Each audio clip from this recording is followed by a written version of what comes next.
Bonjour et bienvenue à notre émission In Studio. Je suis le pasteur José Bro. Alors nous allons continuer toujours dans notre série qui est le travail de l'âme et l'exaucement de nos prières ou l'exaucement des prières. Et nous sommes justement à notre dernière session. Nous avons pu voir jusqu'alors, je vais vous faire un bref résumé, nous avons pu voir la puissance des émotions dans la prière. Donc au départ, nous avons vu la puissance des émotions dans la prière et nous avons compris que dans nos prières, l'âme joue un rôle important. Et nous avons découvert justement dans notre âme qu'il existe une émotion spécifique, particulière, qui permet l'exaucement de nos prières. Et cette émotion, c'est le désir. Et nous avons compris la différence entre le désir et le souhait. Donc nous avons vu rapidement ce que c'est que le désir et ce que c'est que le souhait. Et nous avons compris les caractéristiques bibliques concernant le désir et comment justement savoir exactement si nous avons le désir de l'esprit versus le désir de la chair. Et nous avons aussi pu voir en seconde session l'art d'influencer son cœur. Nous avons compris dans l'art d'influencer son cœur que le cœur, pour manifester le désir, a besoin justement d'être influencé. Pour que ton cœur puisse avoir le désir, il faut que tu puisses confesser, parler. Et nous avons compris en Romains 10, à partir du verset 8 jusqu'au verset 10. Alors ça, c'était la deuxième session que nous avons pu voir. Ensuite, nous avons vu la force extraordinaire de la joie. Nous avons compris qu'après la confession, pour pouvoir influencer son cœur, justement, il faut manifester une forme de sentiment ou encore une autre émotion qui est la joie. Et la Bible dit que Dieu va nous exaucer afin que notre joie soit parfaite, ce qui veut dire justement qu'avant que ta joie soit parfaite, il faut d'abord que tu aies quand même un peu de joie. Et nous avons compris que la joie est une décision. Nous avons compris comment prendre cette décision et surtout comment sécuriser la joie lorsque nous prenons cette décision. Et pour la quatrième session que nous avons vue dernièrement, nous avons compris le prix à payer pour accomplir des exploits. Parce que malgré la joie que tu manifestes, il y a forcément un prix à payer au niveau de ton désir. Aucun désir ne reste sans un prix à payer. Le désir veut signifier qu'il y a toujours un prix à payer, il y a un sacrifice à faire. Il n'y a pas de désir sans sacrifice et nous avons compris exactement les différents sacrifices que Dieu attend de nous et pour avoir justement des réponses à nos prières. Et aujourd'hui, nous sommes en train de voir, nous allons voir aujourd'hui le pouvoir de rendre visible l'invisible. Après avoir fait ces sacrifices, maintenant, il faut appeler l'invisible jusqu'à ce que l'invisible devienne visible. Et c'est un pouvoir ou une capacité, on va dire ça comme ça, que Dieu nous a donné. Et cette capacité, elle est en toi, elle est en moi. Et par le Saint-Esprit que tu as reçu, le Saint-Esprit va t'aider justement à manifester cette capacité qui est en toi. Et l'enseignement que je vais te donner aujourd'hui va te permettre de savoir exactement quelle est cette capacité et comment mettre en marche cette capacité pour que tout ce que tu veux, qui est dans l'invisible, deviennent visibles pour toi dans la vie de tous les jours. Et la Bible nous instruit justement à propos de cette capacité. La Bible nous dit en Genèse 1, verset 27, et tu vas voir que c'est vraiment une capacité qui est très illimitée, une capacité qui est puissante, étendue, une capacité que rien ne peut arrêter, une capacité qui est vraiment de Dieu, que Dieu nous a conférée. La Bible dit en Genèse 1, verset 27, la Bible nous dit que Dieu créa l'homme à son image. Dieu créa l'homme à son image, tu le sais, tu es l'image de Dieu. Ce que Dieu est, tu n'as pas d'autre choix que de l'être. Voilà, tu es l'image de Dieu. Et l'image, c'est le reflet d'une personne. Et Dieu t'a créé à son image. Mais la Bible continue pour dire, il le créa. Donc, à l'image de Dieu, il créa l'homme et la femme. Ici, dans ce passage, dans Genèse 1, verset 27, tu remarques que image, justement, est répétée à 2 reprises, comme si Dieu veut mettre l'accent sur quelque chose d'essentiel. C'est un peu comme si Dieu est en train de nous dire, oui, je vous ai créé à mon image, mais ensuite il insiste, il dit, il le créa à l'image de Dieu. Tu vois que image revient 2 fois, donc Dieu met l'accent sur image. Pourquoi Dieu met-il l'accent sur image? Parce que la parole de Dieu, elle est tellement puissante, elle est tellement forte. Dieu ne reviendra pas sur des thèmes au hasard. Lorsqu'il revient sur des thèmes, ça veut dire que justement ce thème a une importance capitale. Pour toi qui lis, pour moi et pour nous. Parce que Dieu est Dieu et il a inspiré le Saint-Esprit. Et le Saint-Esprit, quand il nous a donné cette portion d'écriture, Genèse 1, 27, il dit, il nous créa à l'image de Dieu. Donc 2 fois image. Pourquoi 2 fois image? Parce que tout simplement, la 2e fois image signifie quelque chose que souvent on passe, on ne saisit pas bien. Alors, je te reprends le passage Genèse 1, 27. La Bible dit « Dieu créa l'homme à son image ». Et je t'explique maintenant ce que le 2e image veut signifier. Ici, la Bible est en train de dire qu'il le créa non pas à l'image de Dieu, comme tu l'entends, mais il le créa avec la capacité d'imaginer comme Dieu. Voilà, donc Dieu a créé l'homme à son image et Dieu nous a donné la capacité d'imaginer, Et tu vois, il y a eu des découvertes qui ont été faites dernièrement et qui ont été faites justement par les scientifiques et autres, les psychologues. Ils ont découvert que notre esprit nous parle plus que notre bouche, à tout moment d'ailleurs. Des études ont montré que justement la plupart des gens s'expriment à une vitesse de 150 à 200 mots minute. 150 à 200 mots minute. Mais l'esprit est capable d'écouter 500 à 600 mots. Donc l'esprit de l'homme est capable d'écouter 500 à 600 mots minute. C'est la raison pour laquelle nous pouvons écouter tout en réfléchissant. Donc tu peux écouter plusieurs personnes tout en réfléchissant en même temps. Parce que ton esprit a cette capacité-là d'écouter à 500 à 600 mots minute. Alors, qu'est-ce que cela veut dire en fait? Cela veut dire qu'en toi et moi, il y a toujours un dialogue interne. La conversation que tu as avec toi-même s'effectue à une vitesse de près de 1300 mots par minute. Comment est-ce possible? Comment est-ce possible? Cela est possible parce que ton esprit et mon esprit perçoivent en images. Et nous pouvons avoir une pensée en une nanoseconde. Ça veut dire quoi? Ça veut dire que Genèse 1, 27 s'explique. Dieu nous a créés à son image et Dieu a mis en nous la capacité d'imaginer. Ça veut dire que l'imaginaire de l'homme, la capacité d'imaginer de l'homme est inouïe. Et Dieu, justement, nous parle concernant cette capacité-là. En Genèse 3, verset 5, la Bible dit que « Mais Dieu sait que le jour où vous en mangerez », c'est l'ennemi. L'ennemi, le diable, est en train de parler à la femme. Il dit « Le jour où vous en mangerez, vos yeux s'ouvriront. » On a envie de dire « Mais de quel yeux il était en train de parler? Quel type d'yeux? » Parce que les yeux d'Adam et Ève étaient déjà ouverts, ils avaient des yeux physiques et certainement ils avaient aussi des yeux spirituels. Ici, il dit que vous serez comme des dieux, connaissant le bien et du mal, mais comme des dieux ici, c'est imaginatif, voyant des choses, connaissant des choses dans l'imagination. Et la Bible nous dit que la femme vit que l'arbre était bon à manger et agréable. Ça veut dire qu'elle l'a vu d'abord dans son imagination. Parce que agréable à manger, elle a commencé à imaginer que lorsqu'elle allait manger cet arbre-là, justement, elle voyait un peu la condition dans laquelle elle a même, en imagination, elle a même perçu le goût en imagination. Je ne sais pas si c'était déjà arrivé de voir un plat et puis ton imagination déjà te donne exactement le goût que tu vas avoir lorsque tu vas manger le plat. C'est la capacité que Dieu a déposée en chacun de nous. Et l'ennemi le sait.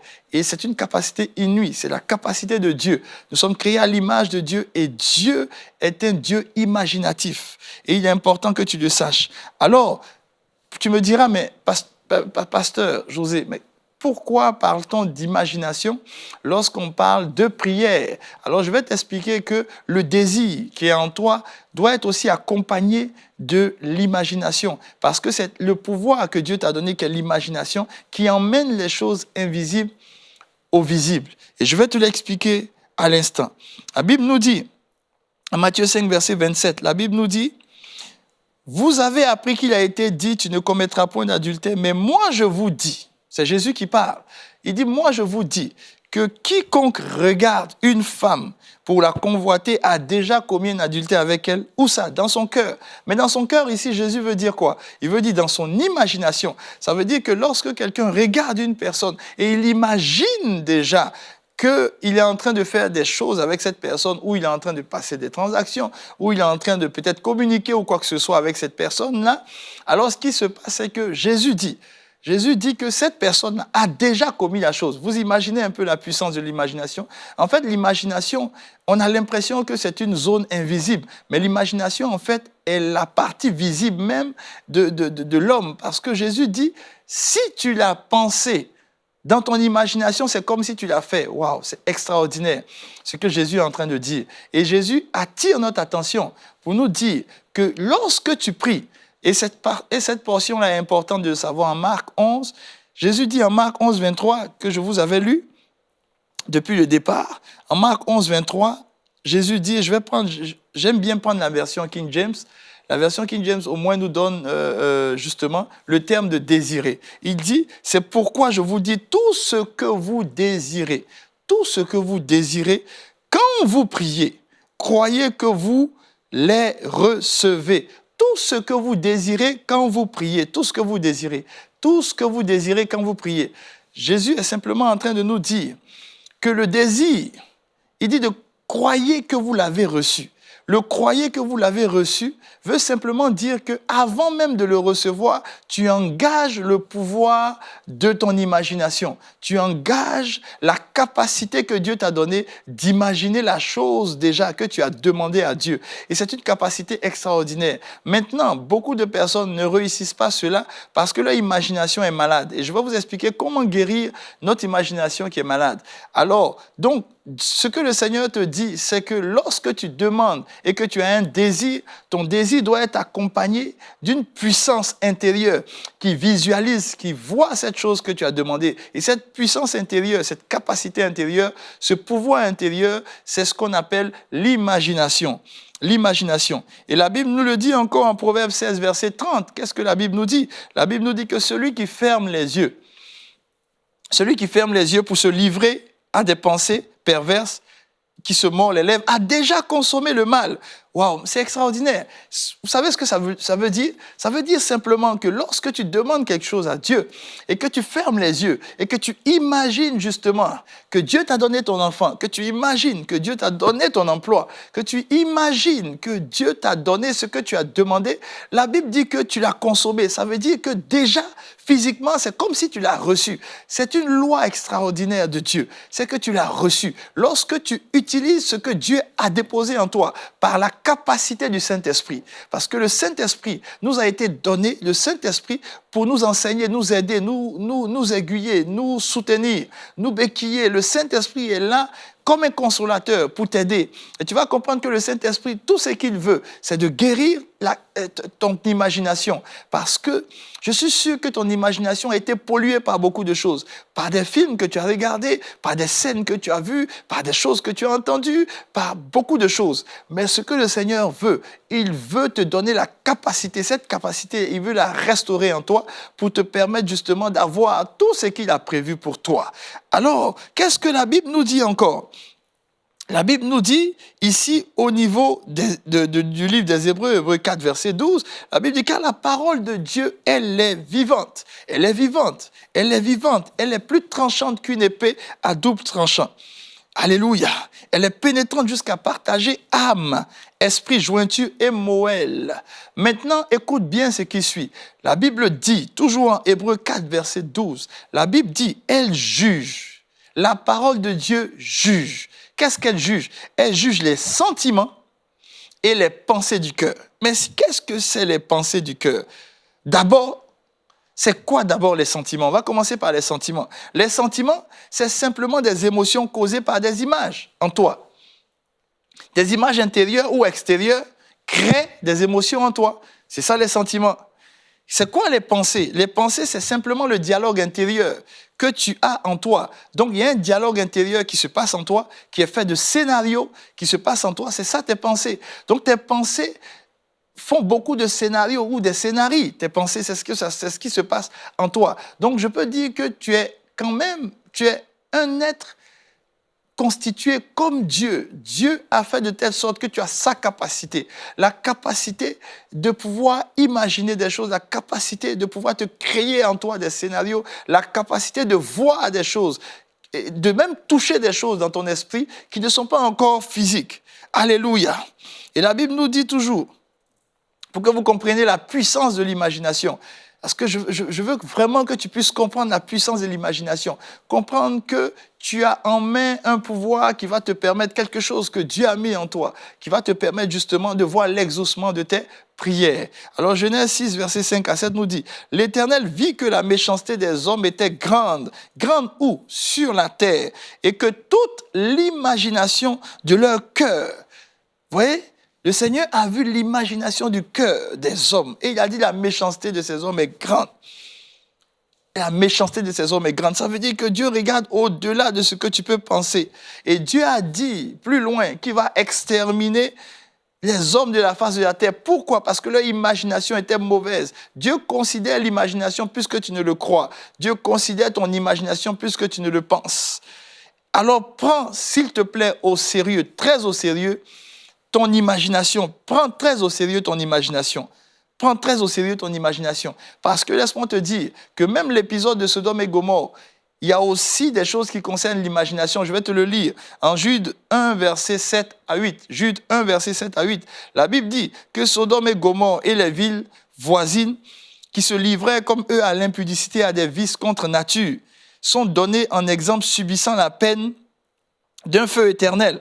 Malgré cela, ces hommes aussi, entraînés par leur rêverie ou leur imagination, souillent leur chair, méprisent l'autorité, injurient les gloires. Vous imaginez que même pour que Dieu puisse condamner aussi Sodome et Gomorrhe, ça veut dire que malgré les actions qu'ils posaient, mais leur imagination était souillée, était corrompue. Et Dieu les a jugés sur la base de leur imagination aussi.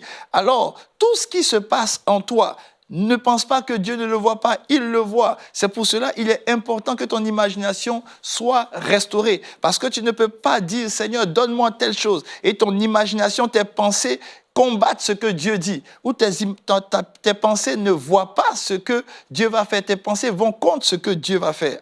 La Bible dit qu'il est capable de nous donner, au-delà de ce que nous pouvons penser, demander ou imaginer.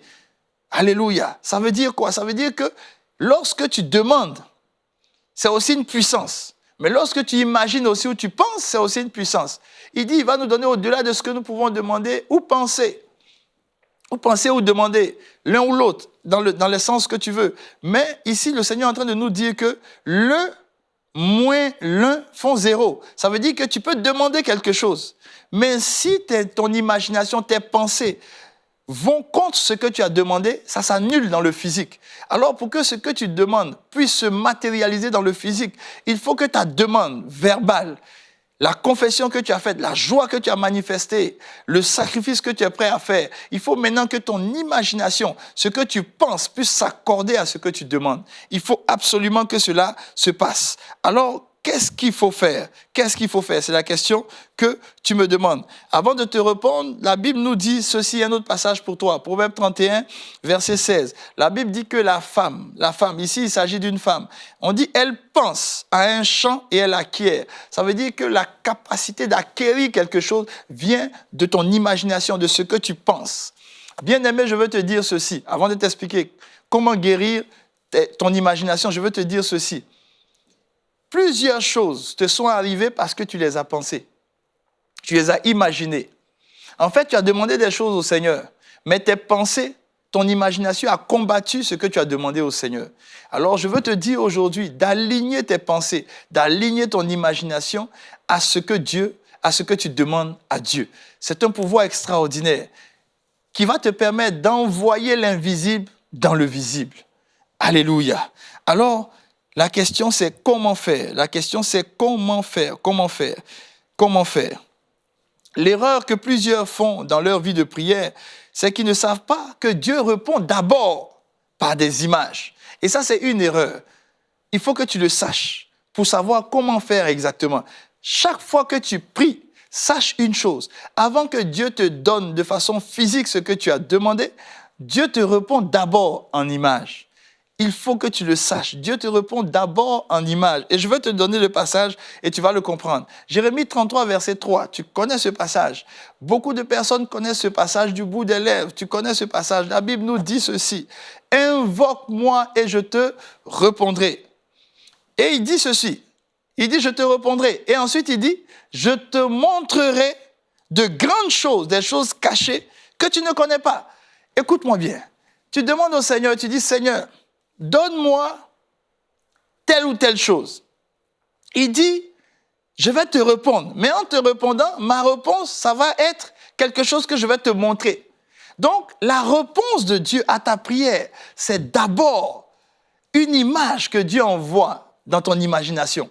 Dieu te montre l'image de ce que tu as demandé. Dieu bombarde ton imagination de ce que tu as demandé. Il dit, il va te montrer de grandes choses. Ces grandes choses-là, peut-être elles ne seront pas palpables.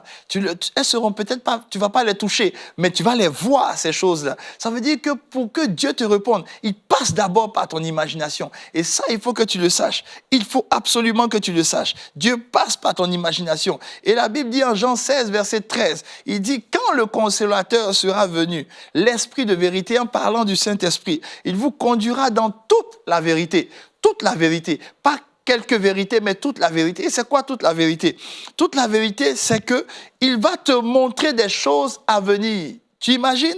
La vérité de Dieu va d'abord passer par ton imagination. Lorsque Dieu veut te conduire dans la vérité, il utilise l'imagination. Il te montre des choses. Il y a des images qu'il te donne. Il y a des choses qu'il te montre. Et c'est comme ça que le Saint-Esprit te conduit dans la vérité. Alors, si tu plaisantes avec l'imagination que Dieu t'a donnée, si tu utilises cette imagination-là pour te livrer à des choses bizarres, pensant qu'on ne te voit pas, pensant que personne ne te voit, mais laisse-moi te dire que celui qui t'a donné cette capacité-là, il enregistre tout, il voit ton imagination. Et tu as besoin de l'imagination pour qu'il y ait réponse à tes prières. C'est une puissance, l'imagination. Alors, comment guérir l'imagination?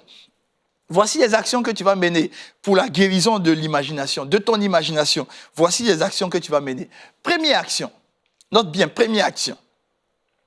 Remplace, s'il te plaît, les mauvaises images par les bonnes. Remplace-les. La Bible dit, en 2 Corinthiens 10, versets 3 à 5, et tu vas comprendre comment remplacer les images.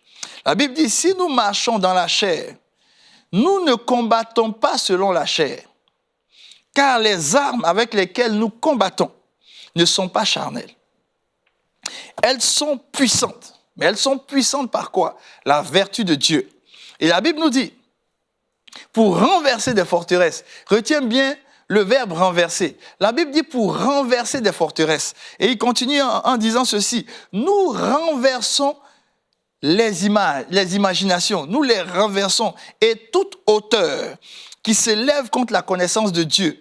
Et nous emmenons toute pensée captive à l'obéissance de Christ. Alléluia. Alors, comment faire pour remplacer les mauvaises images par les bonnes images? Ici, renverser veut vouloir dire tout simplement. Alors, je te montre, j'ai ma Bible en main. Voici l'image de ma Bible. Ici, c'est écrit la Sainte Bible. Alors, la Bible dit de renverser, tout simplement. Alors, ici, c'est écrit la Sainte Bible, mais toi, tu ne vois pas la Sainte Bible. Celui qui est en face de toi le voit. Donc, on va dire, je vais prendre le cas de l'ennemi. L'ennemi est en face de toi, c'est lui qui t'attaque. Alors, il prend la bonne image qui te concerne et il la renverse, il te montre le côté où tu ne vois que de mauvaises choses. La Bible dit de faire que renverser. Tout ce que tu as à faire, c'est de renverser. Ça veut dire, le jour où l'ennemi te dit que tu es médiocre, renverse cette image. Ça veut dire, au fond, tu es excellent. Le jour où l'ennemi vient te dire que tu es un menteur, ça veut dire au fond que tu es quelqu'un, tu as la vérité en toi. Mais il a renversé cela devant ton opinion personnelle. Donc, toutes les imaginations que tu as, les mauvaises imaginations que tu as l'impression que tu es lié par certaines imaginations, tu n'arrives pas à voir les bonnes choses. S'il te plaît, demande au Saint-Esprit, c'est une arme que tu as. Renverse ces imaginations. Le jour où tu vois des choses négatives, sache que Dieu t'a formaté pour que tu voies des choses positives. C'est ta responsabilité. Renverse l'imagination et tu verras ainsi ce que Dieu justement, a de bon pour toi. Ça veut dire que tu as fait une demande au Seigneur et chaque fois dans tes pensées viennent de mauvaises choses. Renverse juste ces imaginations. Renverse juste ces choses-là. Si tu vois de mauvaises choses, renverse-les tout simplement. Ça, c'est la première des choses. La deuxième des choses, sélectionne, s'il te plaît, rigoureusement ce que tu vas mettre devant tes yeux. Sélectionne, c'est ta responsabilité. Sélectionne. Lorsque tu demandes quelque chose à Dieu, tu dis, Seigneur, donne-moi un enfant. Seigneur, donne-moi un enfant. Seigneur, donne-moi un emploi. Seigneur, transforme mon entreprise. Seigneur, s'il te plaît, envoie-moi quelqu'un qui va travailler avec moi. Une bonne ressource. Seigneur, s'il te plaît, j'ai besoin que tu m'envoies les fonds nécessaires. S'il te plaît, ne mets pas n'importe quelle image devant toi. S'il te plaît, ne mets pas n'importe quelle image devant toi. Commence à mettre de bonnes images. Des images qui vont nourrir dans ton cœur, oui, qui vont nourrir dans ton cœur l'espérance, qui vont te permettre de t'attacher justement à ce désir que tu as dans le cœur. Et la Bible nous dit dans le psaume 101, versets 2 à 3, « Je prendrai garde à la voie droite. Quand viendras-tu à moi ?» Et il dit, « Je marcherai dans l'intégrité de mon cœur au milieu de ma maison. » Et au verset 3, il dit ceci, « Je ne mettrai rien de mauvais devant mes yeux. » Bien-aimé, je veux te lancer cet appel. Lorsque tu demandes quelque chose à Dieu et que tu attends un exaucement, fais attention à tout ce que tu mets devant tes yeux. Ce que tu mets devant tes yeux va influencer ton imagination. Tout ce que tu mets devant tes yeux, ça va influencer ton imagination. Fais très attention à ce que tu mets devant tes yeux. Sélectionne ce que tu mets devant tes yeux. Si tu attends des choses du Seigneur, alors cherche de bonnes choses. Des choses qui t'emmènent justement à espérer dans l'action du Seigneur. Ne regarde pas de mauvaises choses. Ne regarde pas de mauvaises choses. Sélectionne ce que tu mets devant tes yeux. Sélectionne-les. Et la Bible nous dit en Juge 16, verset 21, les Philistins, qu'est-ce que les Philistins ont fait de Samson? Ils ont crevé les yeux de Samson. C'est ce que tu peux lire dans la parole de Dieu. Ils ont crevé les yeux de Samson. Et la Bible nous dit au verset 28, Samson a dit au Seigneur, Seigneur, venge-moi pour mes yeux. Pourquoi ont-ils crevé ses yeux? Parce qu'ils savent que ce que Samson va voir va agir sur son être intérieur. Ce que tu vois agit sur ton imagination. Alors fais très attention à ce que tu mets devant toi. Et finalement, je termine avec cela. Crée ton propre showroom, c'est-à-dire ta salle de monde. Toi-même, crée ton propre showroom. La Bible dit en 2 Corinthiens 3, verset 18, « Nous tous qui le visage découvert, contemplons comme dans un miroir la gloire de notre Seigneur. Nous sommes transformés en la même image. » Ça veut dire que nous contemplons quoi? La gloire de notre Seigneur. Nous contemplons. Nous avons créé notre propre salle de monde, notre propre showroom. Crée-le. Crée ton propre showroom, mets des choses autour de toi, que ce soit des affiches, que ce soit des photos, que ce soit des images, justement, qui vont te donner de l'enthousiasme, qui vont te donner de la joie, qui vont te donner, justement, de croire que c'est possible encore avec le Seigneur. Ils sont des images de miracles. Ils sont des personnes, oui, qui ont obtenu un miracle lorsque tout était contre eux. Alors, mets toutes ces photos-là devant toi, mets ces images devant toi. Regarde des campagnes d'évangélisation où il y a des guérisons pour que tu saches que c'est encore possible. Regarde, écoute des témoignages, mais mets des choses devant toi. Crée-toi toi-même ton propre showroom. Fais-le, et tu verras que l'invisible deviendra visible dans ta vie. Alors, je veux te dire tout simplement, là où tu es, que le Seigneur maintenant guérisse ton imagination, qu'il ôte de ton imagination des choses désastreuses, des choses que tu avais vues, des choses bizarres que tu avais vues, qui t'emmenaient à douter de ton Dieu, et que maintenant, il positionne en toi les bonnes choses, et que toi-même, tu prennes l'initiative de regarder les bonnes choses, et de comprendre que l'imagination que Dieu t'a donnée, elle est puissante.